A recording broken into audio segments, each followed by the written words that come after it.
Jennifer Byrne, it is a pleasure to have you with us. You're one of my favorite people in this industry. Thank you so much for joining us today. Oh, Michael, what a nice way to start the day. Exactly. Right back at you, my friend. Oh, thank you so much. Thank you so much. All right, let's jump in. Now, I want to say, we're still early in 2023. This segment will probably air in February. But let's talk about what you see. It's a natural time of year to sort of be looking ahead. I mean, it's also a time to reflect, but I'd rather look ahead with you. What are you seeing out there on the clinical trial landscape? What are the top couple of things bubbling, good, bad, or indifferent, that you're seeing out there that are on your mind a lot these days from your perspective?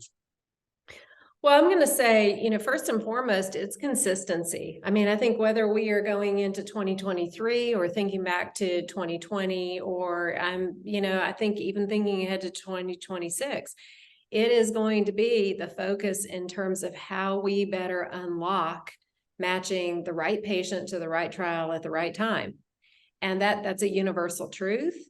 And it is exciting to me that as we are heading into 2023, what I continue to see, and I actually see even growing enthusiasm and excitement and interest, is actually coming from the health system.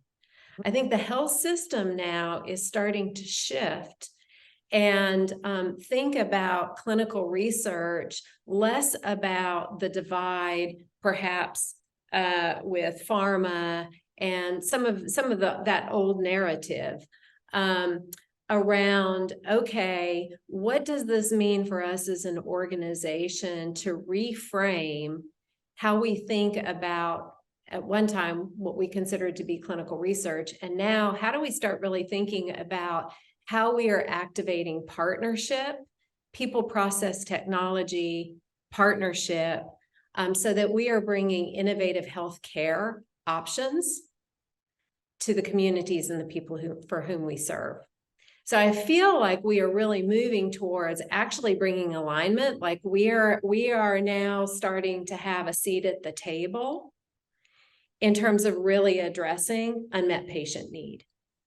And in our case, right, through clinical research as one of those options.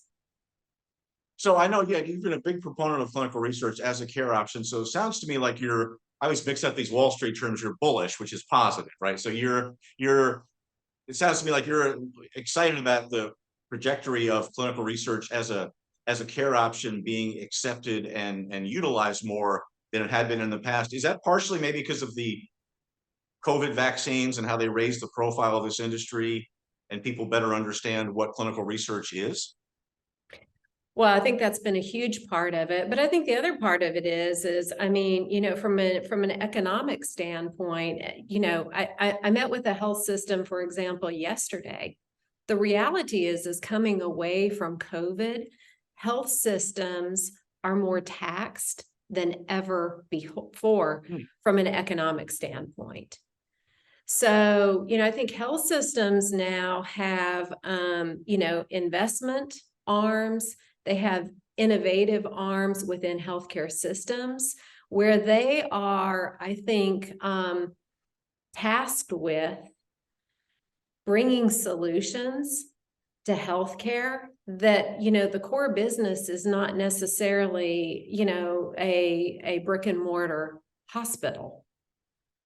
How are we activating, resources, community approach for the patients for whom health systems are serving proactively? And how are we actually moving from a health system standpoint to establishing relationships and having the responsibility for empowered healthcare consumers?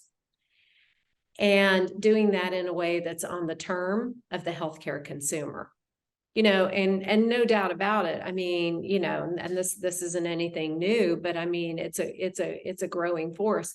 I mean, retail, pharmacy, getting in the business of clinical research has certainly captured the attention. Decentralized companies that are just focused on decentralized clinical trials and basically doing a workaround from the healthcare system, make no mistake. I think health systems kind of understand that we're living in a new world. DCT stuff that I wanted to follow up with you on. I'm asking this of all the experts I happen to grab as I'm blundering around here. How quickly do you see the DCT uptick happening? We had a recent segment with Paul Evans where he was saying he thinks there's still a lot more talk than action in terms of DCT. He's for it. He's pro it. He can see the benefits. But what do you think in terms of the adoption rate for DCTs? Is it like this? Is it this? Is it what? How do you see it as a new approach in industry? And also, I guess as a follow up, I'd be curious to know how you think it might impact some of the areas you care most about. You know, the care as an option and expanding trials.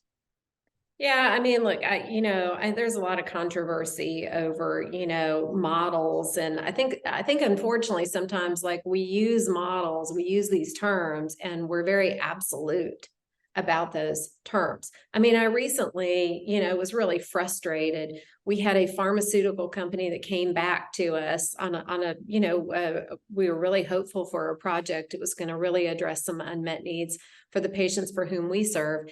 And, the message coming back was, we as a company don't want to work with site management organizations. So again, it's an example, right, of these labels that really don't delve into actually what is the offering, what is being solved. So, I don't want to get hung up on the DCT part of it. I am a firm advocate of agility and flexibility around the clinical trial experience to be more and more personalized to what works for patients.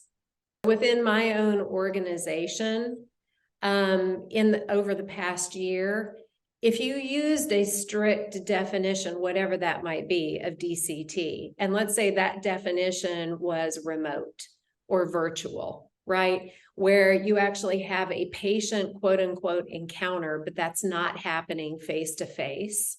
In my own organization, 30% of all of our contacts with patients happened in a remote or a decentralized way, without necessarily being framed as all of those trials being DCT trials. That's what I'm really excited about. I mean, I think that's fantastic.